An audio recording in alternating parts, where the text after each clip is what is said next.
foundations, but they might just say they're in this range. So the geotechnical engineer has to design for anywhere in that range. And so this foundation needs to be able to carry that load. And the way the failure occurs in a bearing capacity failure is like that, and the soil will bulge out of the ground. And what's happening is that this soil is just getting pushed this way, and it's only being resisted by the shear strength between that soil, which is why we had to do the direct shear test last week, because we actually sheared it and we got this value from that shear test. So we took a little sample and put it in that device and just sheared it off. And that gave us our more coolant failure envelope. And if you did the more coolant failure envelope already, you know, it kind of looks like this. So it was the shear stress, and this was 1, 2, 3, 4, 1, 2, 3, 4. This was the normal stress. And then we got points like at 1, at 2, and at 4. And you drew a line, kind of a best fit line through the points. And if you did a 1-to-1 ratio like this, you can just measure straight off of here the internal angle of friction, phi, and then also where it crosses the y-axis. That's our cohesion. And we're gonna call it effective for this case, even though what we did wasn't effective because we ran it dry. So I guess it could be considered an effective cohesion and friction angle because we ran it slow enough for any pore water pressure to dissipate. So you should have a value for this and this now. For this explanation, I'll just assume a value. I'll say that we got maybe, for an example, I'll say that we got maybe 22 degrees for that. And then for the example of cohesion, I'll say,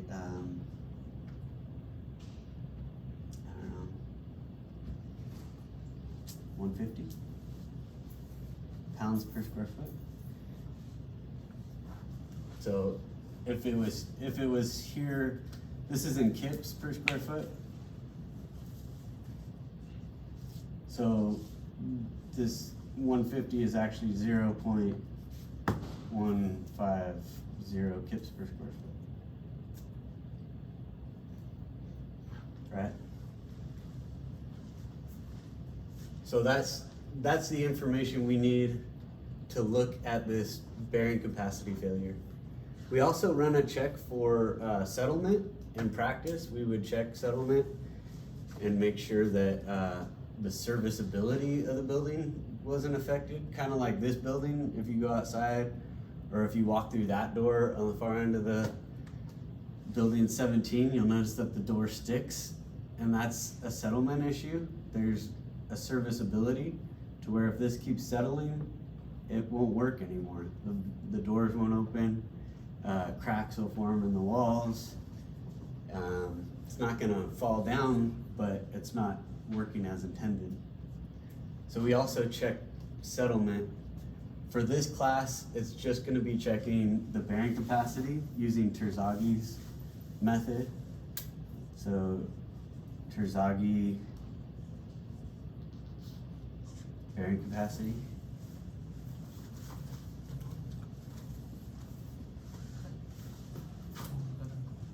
Have you done this in class yet?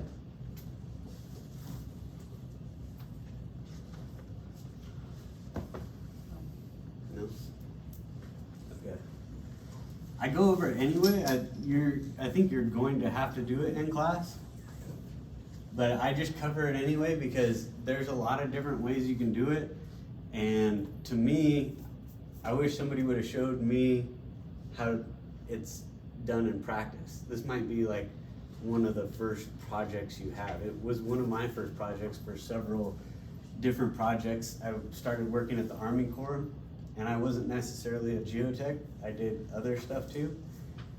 But there was a few bearing capacity design calculations that I had to do with the Army Corps for a fish hatchery, for a visitor center, and different like small foundations, shallow foundations. So I'm just gonna explain what we would do in practice versus all the different ways you can think of it in the textbook. So it's just starting with this formula for a square footing. So I'm assuming this is a square footing.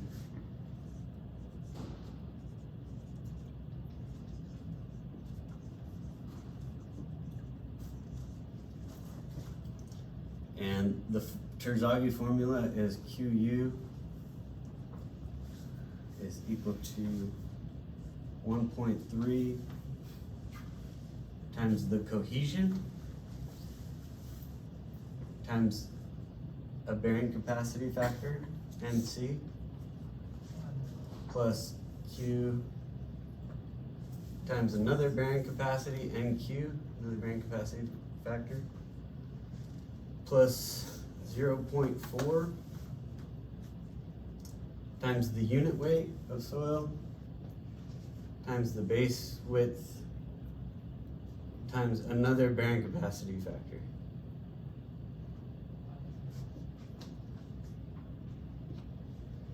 So if you haven't learned this before, it looks like it's gonna be hard, right? But it's super easy and shouldn't take too much time. So the things that we know already are this cohesion and the internal angle of friction. So we have the cohesion here, and nowhere else do we see the internal angle of friction. But luckily for us, the bearing capacity factors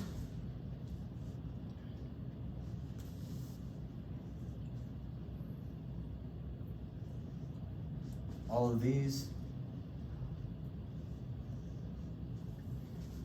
those are all just based on the internal angle of friction. So they're all just tabulated values based on that. So if you go to your textbook or anywhere, you can look up Terzaghi bearing capacity factors, and it'll come up with this table. Make sure you write in, if you're searching for this, make sure it's the Terzaghi bearing capacity factors, because there is other people that have done this and come up with other bearing capacity factors, and the tables look exactly the same. So it's key that we're using Terzaghi for these factors. And so going from this example right here, I know right away that I'm just gonna write it up here. NC is equal to 20.27, and Q is equal to 9.19.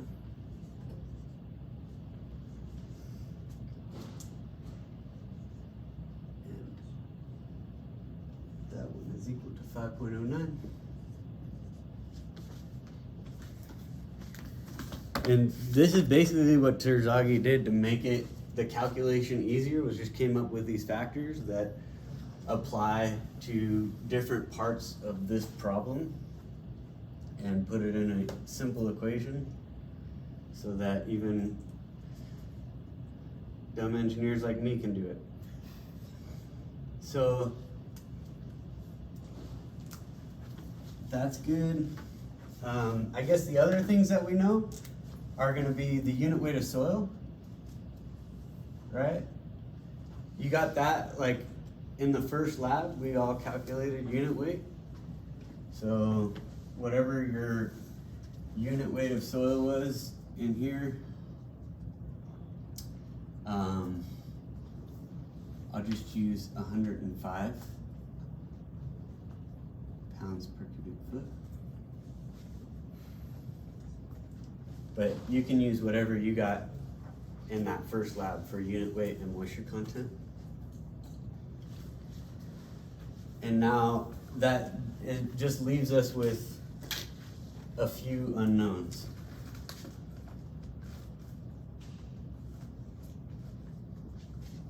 The Q and the B.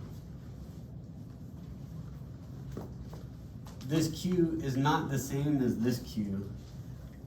This is the overburden pressure. So it would be, I didn't draw my example very well, but let me just write it like this. This is the depth of the footing, and this is the base width of the footing. So this Q is related to what overburden pressure is there from the soil already, because the soil underneath this footing already is seeing that overburden pressure, so we need to account for that. So all it is the unit weight times the depth. And this unit weight might be affected by if we had shallow groundwater, say. But for this assignment, just assume that you don't have to deal with shallow groundwater, okay? If you go down that road, I'll get like a bunch of emails asking what to do. And I'll just say, assume no groundwater. That just makes this more complicated, right? Because then we have to account for not just the unit weight of soil, but the unit weight of soil below groundwater. So the effective unit weight of soil. And then the base width, we don't know either. In this equation, we do know the unit weight of soil. So all we're left to deal with is the base width and the depth. And I'm going to show you how we do that and what we would do in practice. So to start, I guess with depth, in practice it's just kind of like it might be depending on the project, you might have a depth, they might tell you, like the Brightline project that I'm working on, they've told me the dimensions and the depths of all the footings to start. And so I'm able to use the depth that they provided me and make sure that it's not failing. But in most cases like this one, they won't give you the depth of footing. And I guess if you haven't seen footings built, it is literally a hole in the ground like this. And then they put concrete in and they have all their rebar sticking up, right? And then they can connect up here, they can build their form to make their mount where they're gonna connect the column. So I guess most commonly I see that the depth for shallow footings, like a 2-foot footing or a 3-foot footing, might be the same as the base width.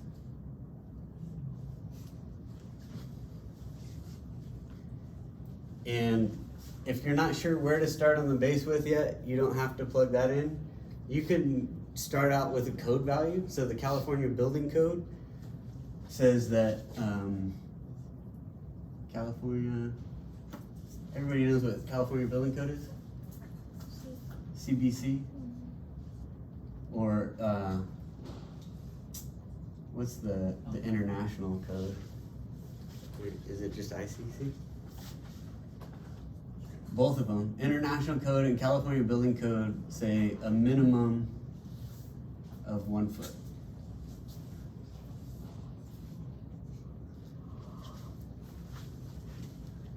So you could start there. If you didn't know your base width yet, and you didn't want to guess at what the base width was yet, you could start here. And now we're left to decide what our base width is.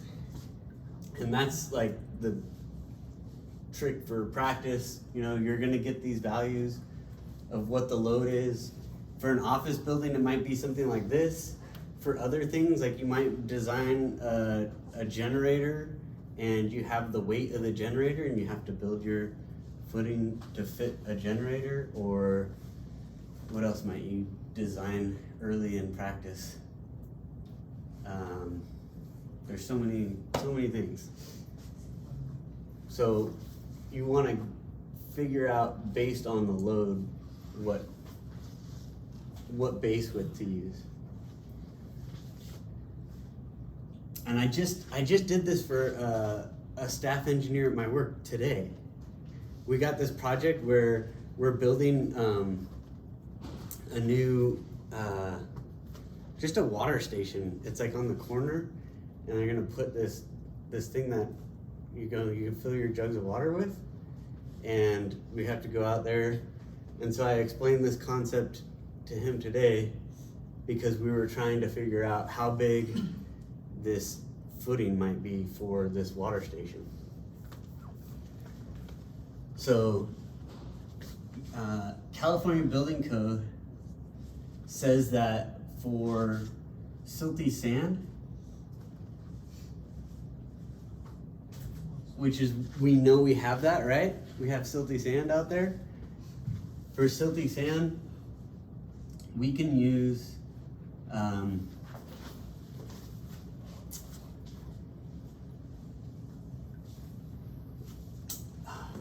hate this.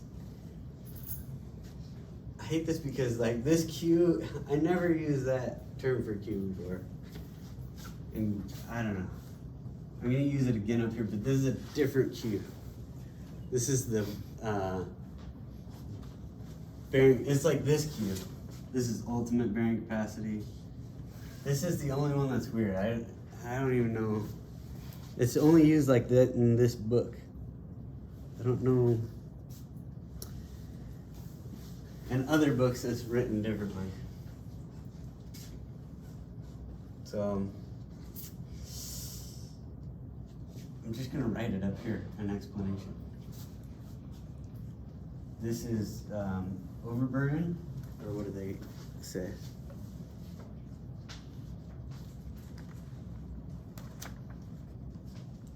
Are you used to seeing it this way? This Q for overburden?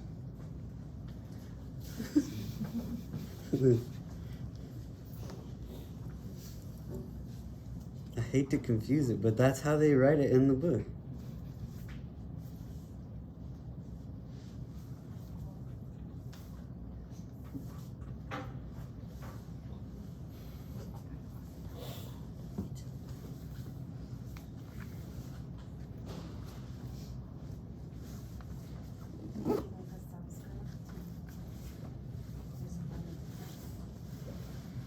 Yeah.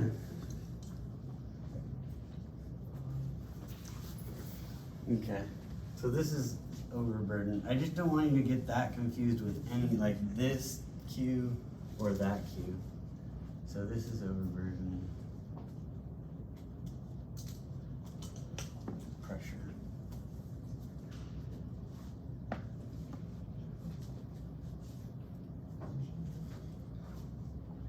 And you're all familiar, I know you're familiar with this. This is like what you've been doing all semester, right? Like you have the ground surface and they say, what's the pressure at this point? You have all these different layers of soil. And you have to calculate, you know, for this layer, layer 2, it's the unit weight times the thickness of the layer. What is it? Like DZ or something? Yeah? And layer 1, unit weight times DZ1. Like that. You calculated the weight of soil, right?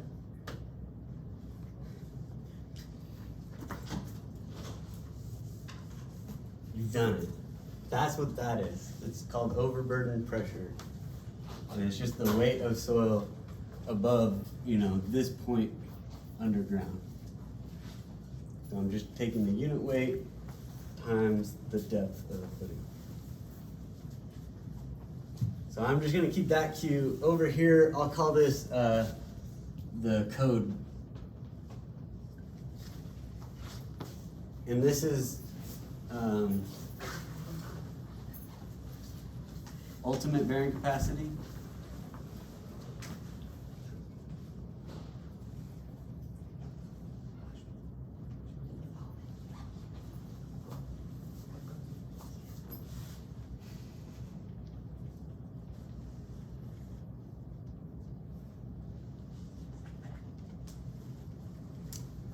And this is our code bearing capacity.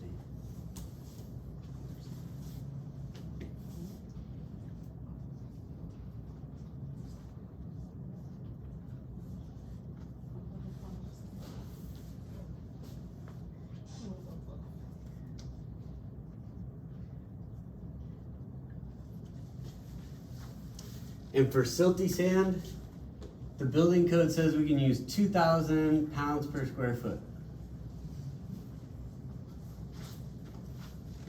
For clay soils, it says you can only use like 1,500, and it goes all the way up to what it says calls crystalline bedrock, and there's 12,000 pounds per square foot. We never work with crystalline bedrock, so you're never gonna use a value that high probably.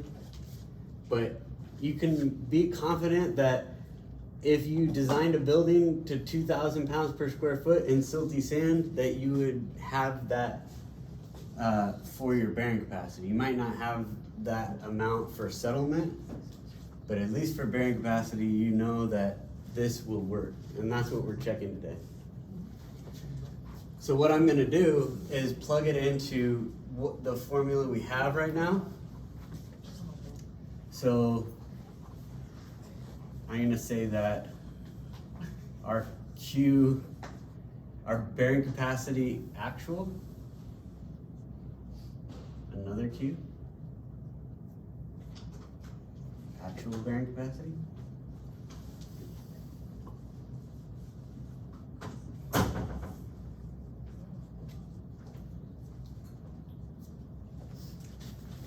is going to be equal to the load P divided by the area. So if we take this load and divide by the area of our footing, we'll get what is actually being felt by the soil. And so I'm gonna go through this for one of these values, but you should do both of these values, because in practice we check the high and the low. It changes, you'll see how it changes this equation, and it might, there might be a bearing capacity issue on the low side or the high side, depending on how big your footing is. So you need to check for both these values. So I'll start with the high side.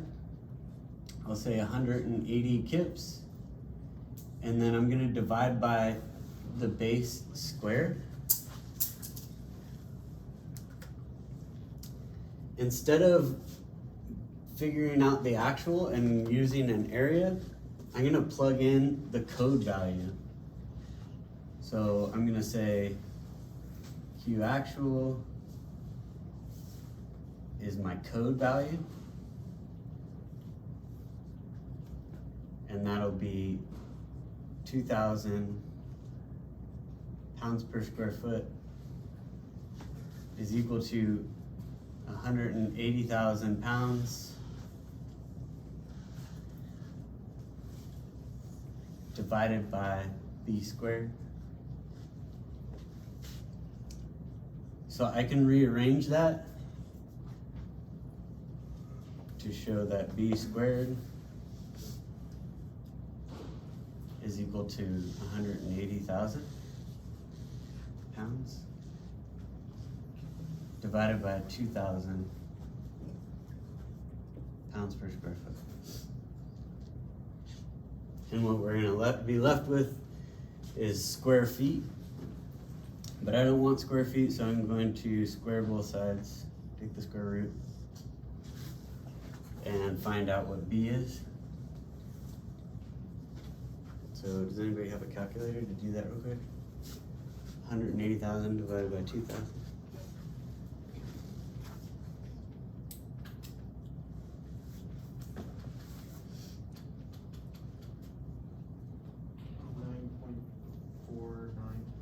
$9.49. Yeah.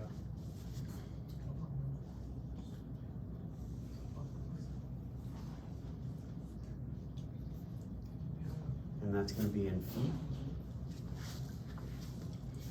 So you could provide that in your report, but sometimes I get annoyed and I take off points for that. So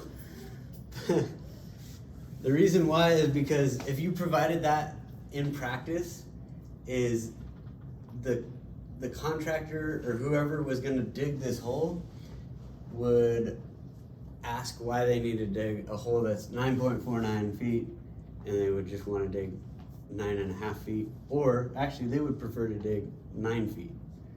So as engineers, it's our job to say what they should use and provide a value that they understand and they can use in the field.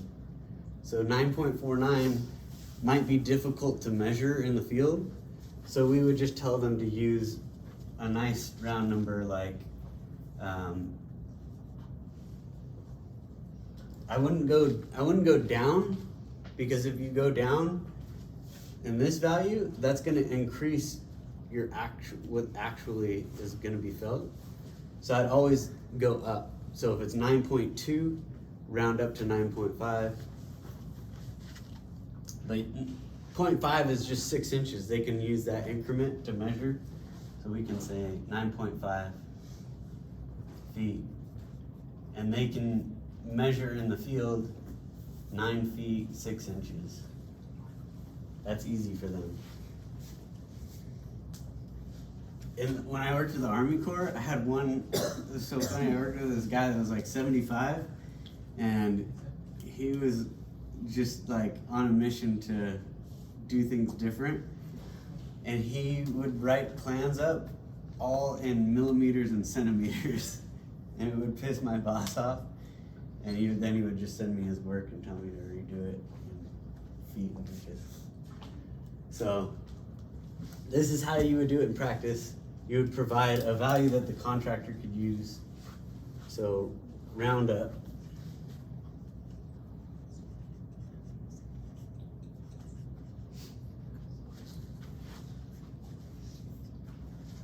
To get this value.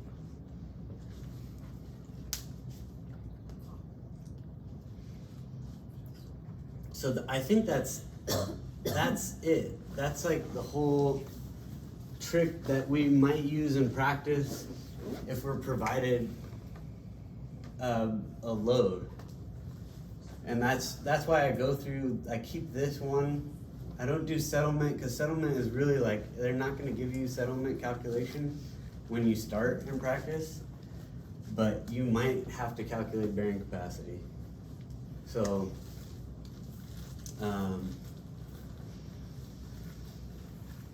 that gives you your base width. We could assume that our depth is now 9 feet 6 inches. It's definitely not gonna be 1 foot, right? So think about that too. When you're providing this information, if I have a footing that's gonna have a load that's 180,000 kips on it, if I say that my depth is 1 foot and my width is 9 feet, this is what it's gonna look like in the field. Like, you have to think of these things too. So they're gonna put that load, and I'm saying that this depth is 1 foot, and this is 9.5 feet.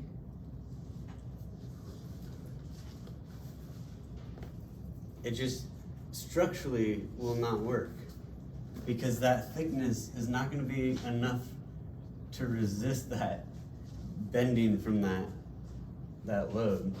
So what would actually happen is that they would dig it a little bit deeper,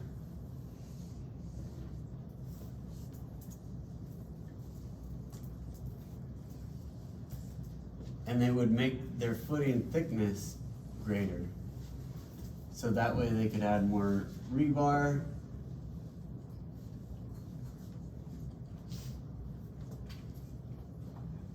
and build up from there where the load's actually gonna be on. So this depth, as your size increases, your depth should increase. It might not always be approximately equivalent or equivalent to the size. Like on the bright line foundations, it's the biggest loads I've ever seen in my career, and they're 20 feet wide, and they're only putting them down like 6.5 feet. So they're gonna be very thick, but they're only allowed to put them down that shallow because there's stuff that they're trying to avoid. There's a tunnel. So maybe for this 9 foot footing, you might consider a depth that's like half of that size. So maybe I should say, in this case, the depth might be 1/2 the base width. For larger footings. For smaller footings, I wouldn't say that. Like if you end up doing the calculation for this 80 kip load, and you have a smaller footing, let's say 2 feet, you wouldn't want to embed that 1 foot either. You might go a little deeper. So there's no this is just based on my experience of seeing footings a lot. And so you can change these values though. You're in control as the engineer to use different base widths and different depths in order to satisfy this equation, or in order to check this equation. So now we have to check this equation. This is the Q ultimate. We want to make sure that our Q ultimate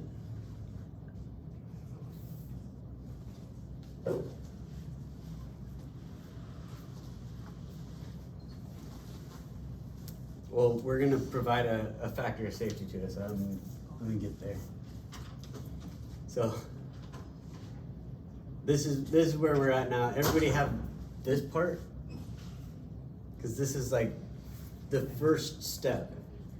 Remember, you have to do this for 80 kips and 180 kips, or whatever is on there.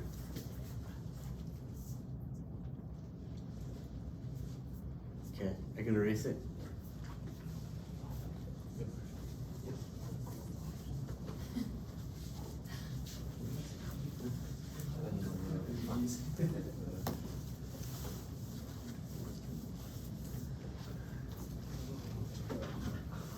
And then, so now we have those values. We're gonna plug in the depth and the base width now.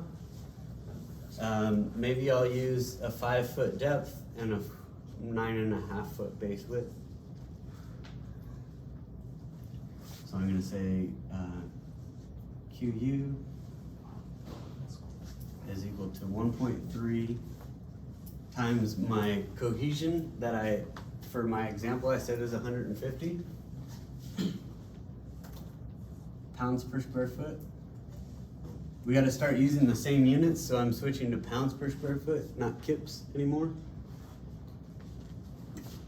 And then times the NC value, which is 20.27. And that's gonna be plus the overburden pressure, which is 105 pounds per cubic foot, times the depth, which we were saying, I don't know, 5 feet.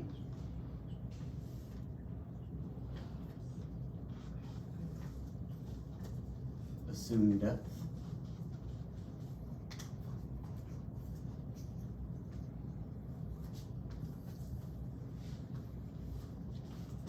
And run out of room.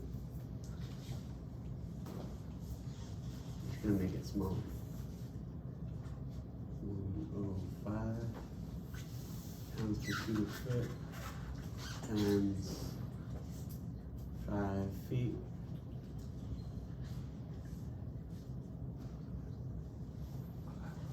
And then that's multiplied by the bearing capacity factor, 9.19.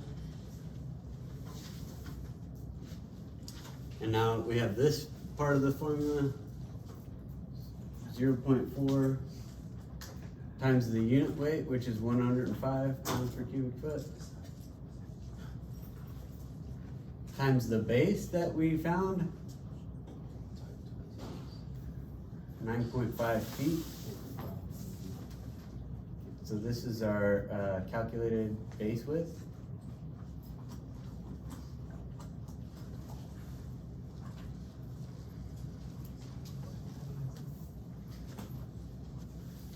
And then multiplied by the last bearing capacity factor.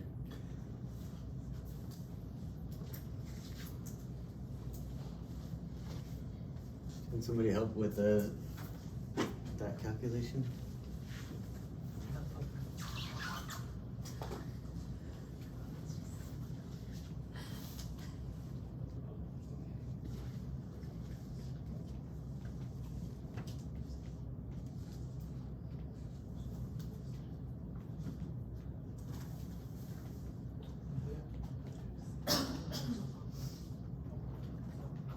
I got 10,808.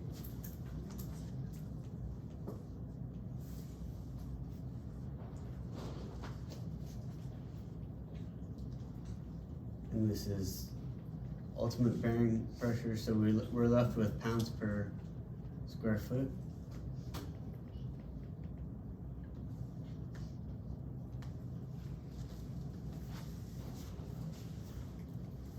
So that's the ultimate of what our foundation could see before it went into a failure. And we don't want that to happen, so we apply a factor of safety, right? That's what engineers do. We say the Q allowable, the Q allowable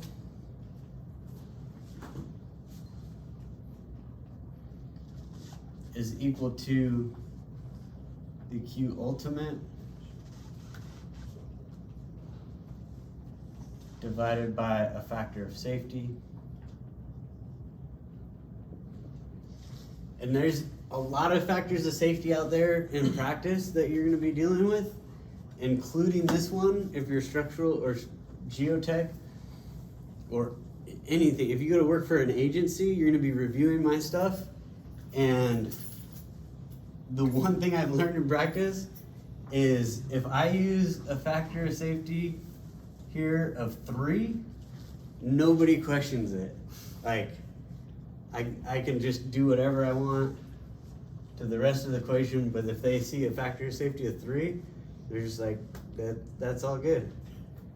And if I go lower, that's gonna make this allowable higher, right? So they'll be like, whoa, whoa, whoa, why are you so confident that you're using a 2? And if I go higher, no matter what, the owner is like, why are we using so high? We're, you know, they want a higher value. But if I use 3, nobody ever says shit. It's just like, so if you're in practice and you have to deal with this factor of safety, use 3. Because that nobody will say anything. And I've argued with structural engineers about it, and I've used different values, but 3 will be non-confrontational. So this is equal to then 10,808 divided by 3, which is 3603. 3603.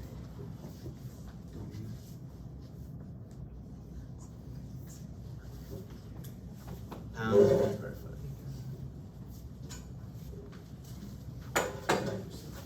So now we know that the allowable bearing capacity is 3,603.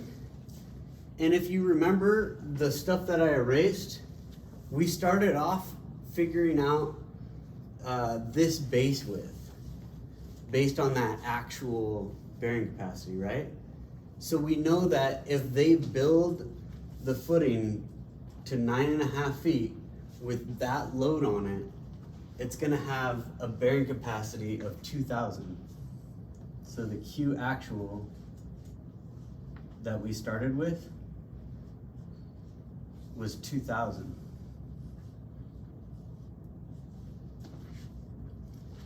So as long as our allowable bearing capacity is higher than this, then we're safe, right? So we wanted to make sure that this value is greater than this value. So that it is, so that's okay, we're good. We can stop there. And I know for this class, it's almost always okay, and sometimes it's even kind of ridiculous to where we'll have really high values here. You'll find out that depending on your internal angle of friction, that it will increase this value really quickly. Like it might go up to 30,000 or something. And then 30,000 divided by 3 is gonna be 10,000. So 2,000 is way less than 10,000. And so our job is, in practice, would be to redo the calculation to make sure that, you know, the actual was closer to what the allowable is. But for this class, I just want you to be able to calculate and get to this point for both of these values. So you'll do this twice. And that means for each of these values, you're gonna have a different depth and different base width, which will give you 2 different ultimate bearing capacities, 2 different allowable bearing capacities, and you'll have to show that the actual is less than the allowable.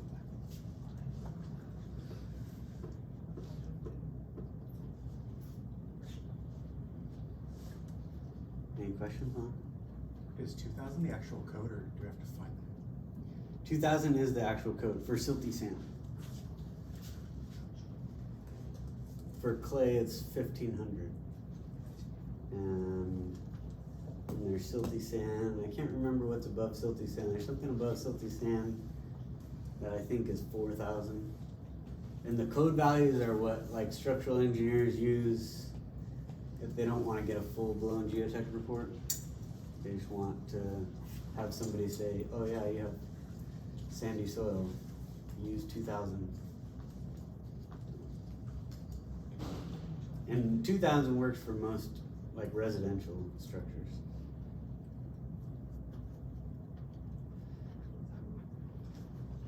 So that's it. The exercise will be to use your direct shear data, plugging your cohesion directly into here, and using your internal angle of friction to find the 3 bearing capacity factors from the table, using Terzagh's bearing capacity factors,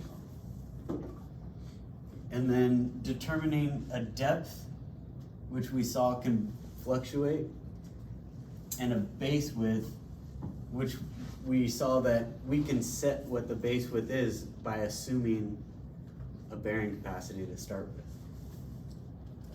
So, and then just showing that the design check is okay.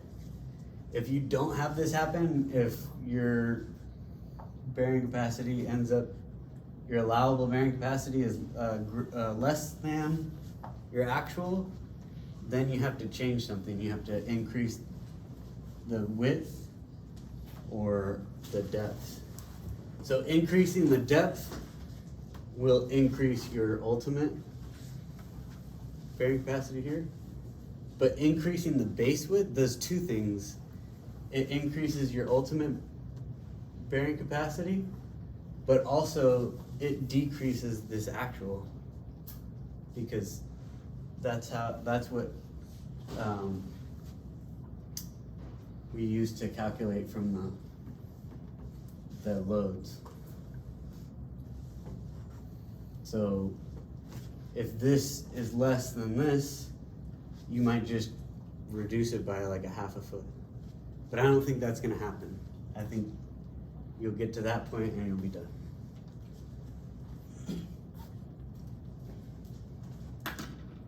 But you'll do it twice, right? Everybody have that? All right.